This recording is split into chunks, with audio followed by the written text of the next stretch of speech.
Thank you everyone for joining in. My name is Bhaskar Gupta, TCLF at Anon Global Foundation, and my co-host Bhavya are here to take you through another exciting session. हमने पहले भी कहा है, आज फिर कहेंगे, कोई भूल चूक हो तो माफ कीजिएगा. Welcome us with today's topic of Anon Ki Paathshaala, Season 2, Episode 5, with an empowering topic and the need of an hour that is contributing towards building diverse workplaces. Diversity और इंक्लूसिविटी सिर्फ वर्ड्स नहीं है, ये एक mindset है जो work places transformation की न्यूसेंसेस को समझाने के लिए बहुत जरूरी है. जब तक आप इनवाइट शेयर कर रहे हो, let's warm up the audience ना. It's time to call the chand of Anon. वो हमारा नूर भी है, हूर भी है और हमारा गुरूर भी है. She is none other than our president, Dr. Aarti Girdhar. Mom, please acknowledge everyone for one last time in this season and set the vibe for the session. Thank you so much the whole team of Anon, जो कि अभी बहुत सारे बच्चे teens में हैं and we are giving the exposure of doing the event on their own. And believe me, calling all the professionals on the Pathshala and making them understand how what is the purpose of having this Pathshala. Both the seasons have done really well. And today, when Sandeep Bidani ji said yes for the session, believe me, I was so happy that a person who has wide range of experience in the corporate world, as well as he has recently taken the teachers fellowship session also, and the kind of insight he has given, they are really unique. Sir, जब मैंने आपकी journey देखी तो मुझे लगा कि एक leader से पोजीशन से नहीं अपने विजन से बनता है. So let me introduce you all Mr. Sandeep Bidani, Director at Boyd Private Limited and co-founder of Sati CRM Private Limited, an expert in organization diversity and inclusion with years of experience in transforming workplaces into truly inclusive ecosystem. Sir, we are honored to have you with us. The stage is all yours. Thanks for inviting me again for this very interesting platform. Anything that we are able to, try and create some change, and that too at a larger scale, also multi-generational. So I guess all aspects of diversity are already coming into this conversation, even before I've started talking about diversity. So um, the reason I wanted to, and I picked up this topic is that while I am in the management consulting space and all of that, I'm also co-founder for Sarthi. Sarthi is a disability transformation inclusion platform. I'd love to clarify, and I love clarifying that we are not an NGO. We are not a foundation. We are a for-profit inclusion transformation platform that helps organizations understand how can they have better and more diverse workplaces, and bring more diverse employee populations to their workforce, and how diversity makes business sense. So that's really our mission, and we use a lot of technology to drive that as well. But so let's talk through this. And the new world order, as you see around yourself, and there are lots of significant shifts that are coming. Groups that are formally seen as minorities are going to actually reach majority status by 2045 across the world. And it is said, and these are published data points, that diverse companies, organizations that bring a diverse set of employees or people to come and work enjoy 2.5 times higher cash flow per employee. And the simple reason for that is that your customers are diverse. Any company that today is delivering goods and services out there has a diverse range of customers. If you're going to go and sell Maggie or Parle G or even chocolates, you cannot limit yourself to say that my customer profile is limited. You will sell it to literally everybody and everybody would buy it. But if you had a diverse set of employee base who understand how people like them think, they will be able to attract much better and you'll be able to build better products. So that is the way to look at it. It's also very interesting that almost 75% of job seekers today, they prefer diverse companies and co-workers because they realize that their points of view will be taken and somebody will not drive. So owners, promoters will not just drive their own point of view onto future employees. And all youngsters looking for workspaces, you would love to go somewhere and share your ideas, your perspectives, bring your learnings and see if that works. So if organizations don't provide that platform and they are not diverse enough, you possibly feel frustrated in those workplaces. Within diversity, there are a range of challenges that we speak about. It could mean women inclusion in certain countries. In certain countries, it is about color. In certain countries, it is about religion. In certain countries, it is about disability. Actually, in all countries across the world, it is about disability. And globally, it is said that there is almost a billion people who are persons with disabilities across the world. It's assumed that about 15% of this world's population has a disability. We all will have it at some stage with old age and other things.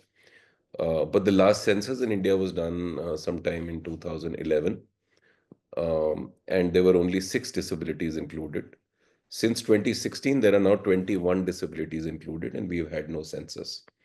So the assumption, replicating how the world looks at disability, is that we should have about 15% population, which are persons with disability. And if you look at overall, about 48% of our population would be women. So, so that's the talent pool that we are talking about and why we are trying to talk about inclusion, because that's a very large talent pool out there. So we need to become a little more aware of that. There is a business case of inclusion, and it is said, and Quantum Workplaces did a study and said that for corporates that are inclusive or companies that are inclusive, they will potentially make almost two times more financial targets. Because when people challenge each other's thought, new products and ideas get innovated and organizations are able to grow. Uh, these companies will be most likely three times more high performing. And again, when there is a diverse population, people tend to operate in different ways and tend to grow. And there are various such data points that we will see.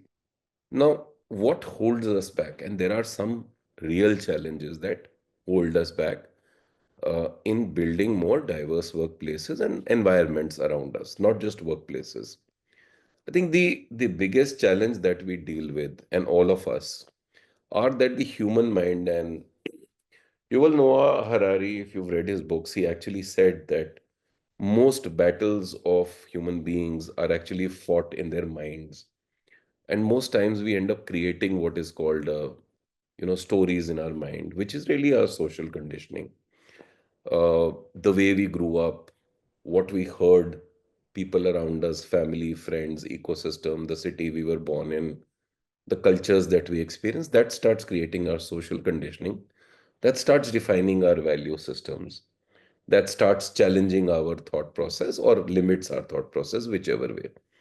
And that drives the behaviors and results that we exit at outside in the workplace or in schools or in colleges or in workplaces. Uh, and that starts driving what we make. So if we are a promoter tomorrow, or if we are a colleague of somebody who's very different from us, we tend to operate in a particular manner because these are very deeply seated biases that stay with us. There is also harsh reality in our country, and let's deal with that also. And we are talking of inclusion of women at workplaces. A few years back, the government started mandating that there will be more women in village panchayats. And let's start from the rural area. But if you look at it, even though the women got elected in the village panchayats, who came to take oath? Who came to take oath was husbands, brother-in-laws, fathers as panchayat members, while the elected members were actually women. If you've gone and seen the series Panchayat on, I think it's on Netflix or Prime, you would find something similar till the woman leader emerges on her own. And these are harsh realities that we are dealing with in the country that we sit in. And we are not unique to it. There are many countries in Europe that have the similar challenge of including women in the responsible roles and workplaces. UN Women published data, and it said that increasing the female employment rates in Western countries, and we are not talking of India as yet, could boost GDP by over US dollars 6 trillion. So there is a huge opportunity across the world. For India, if we start applying this, which is really an impact of 15% on GDP, this is around 35.47 trillion rupees. Uh, we continue to shift the radar of when will be a 5 billion or a 5 trillion economy, and that's a moving number. But the fact is, if on an organized basis, if in the country we start focusing on inclusion, these are the opportunities that exist. And this is a direct employment. Please remember that. And somebody had asked me this question that, so are you saying we will create X number of job roles more? Because how much will we grow? The answer is no, we are not going to be doing that. What happens is that when a certain part of the workforce does not work, there is somebody else who's trying to earn and manage within much lesser income in that family, which directly impacts the economic spends of of that particular family. And when spending power is limited, the economy of the overall country actually starts coming down. So that's something that we need to start understanding just purely from an economics perspective. So Volvo ran a very interesting experiment, and this was done in Volvo India. 2020, Volvo trucks in India increased the share of women in their factories from 3% to 7.5%. Actually requires a lot of effort because we are talking of workplaces which are manufacturing led and which are traditionally seen as places that men will work in. As they started creating complete truck assembly lines, which were staffed by women, and I'm not saying manned by women because that would be inappropriate and non-inclusive. They started over a period, started observing what is the difference between, assembly lines that were lined by, staffed with women versus men. And they started comparing what is the ratio of defects per truck. Major defects, minor defects, medium-sized defects. And they realized that all the assembly lines that were staffed by women, the contribution of women in that was that the defects were much lower. Now, it does not mean women are better than men.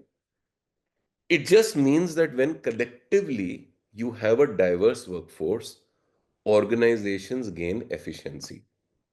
That was the intent of the study. BCG, which is a large consulting firm, global consulting firm, did a case study on the correlation between innovation and diversity. And they said that there are four types of diversity that create innovation. And they did this across Europe. And they found that people coming from one industry to the other helps business grow. People coming from one country to the other tend to create more innovation. People coming from multiple genders tend to create that. Interestingly, academic background did not really go and create any innovation. So that was a very interesting study. There are various other prejudices that exist. A conversation when a woman earns a higher salary than a man, and that happens in homes. Your daughter got promoted again, better get her married off, otherwise she won't get a good guy.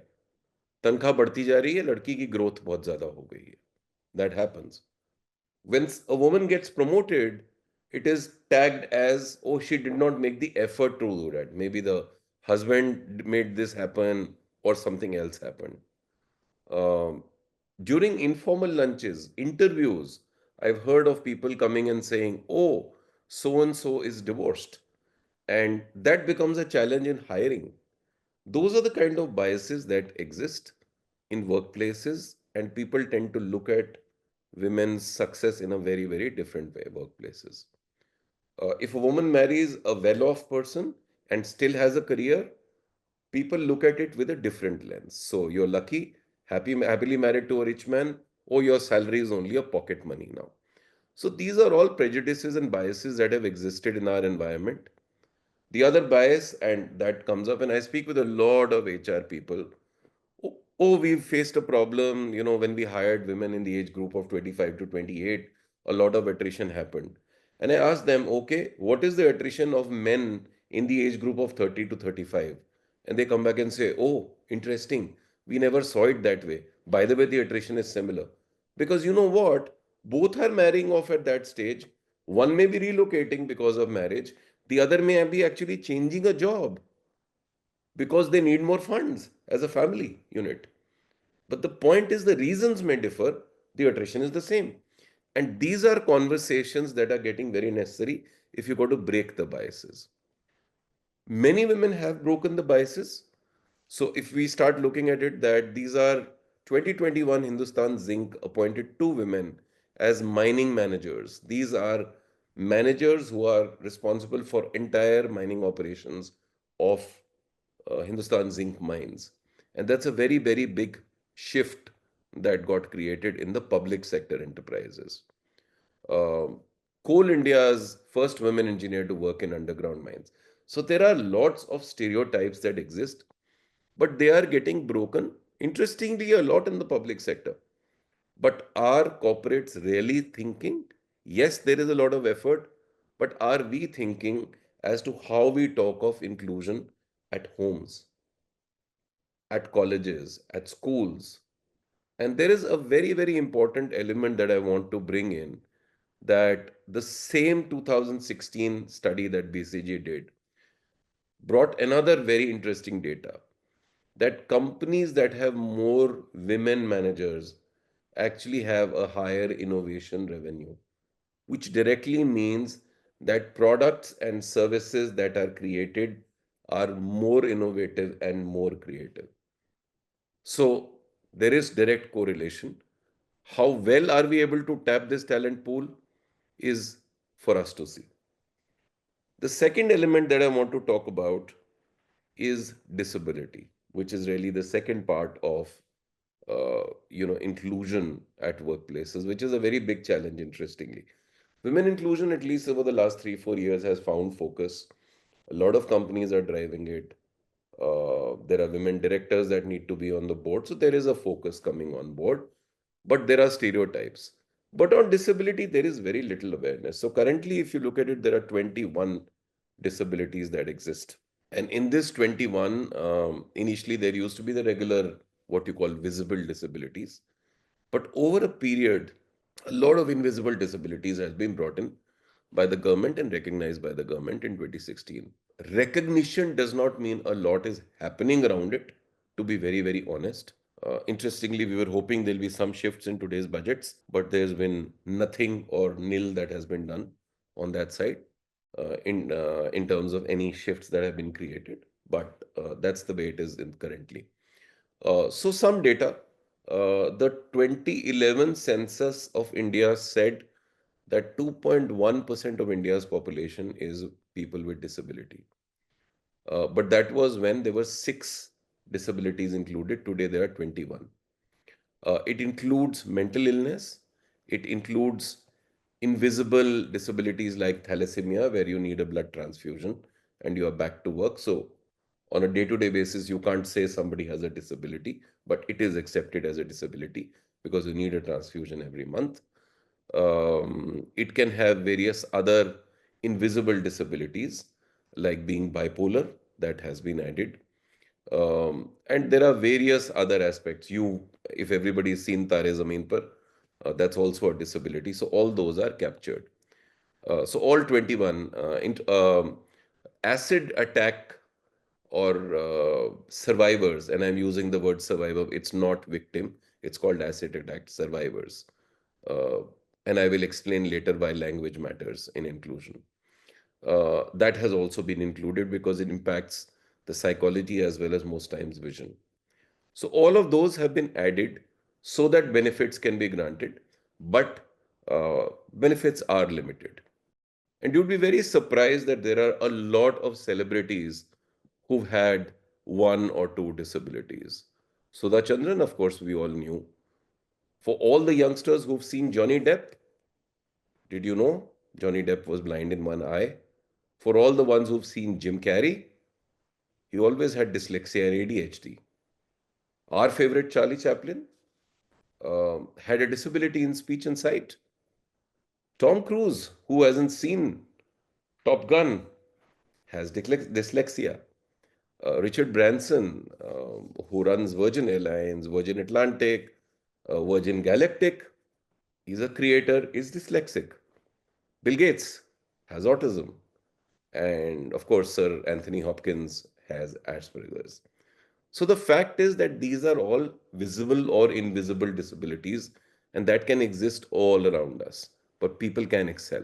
So let's understand what disability really means. There are very distinct challenges between visible and invisible disabilities. And there is a medical genesis of disability. Typically, it is prevalent in the underprivileged segment because vaccination, access, nutrition, all of these are real issues. And the invisible disabilities could be learning disabilities and others, as we spoke about it. But the fact is, we all will go through disability.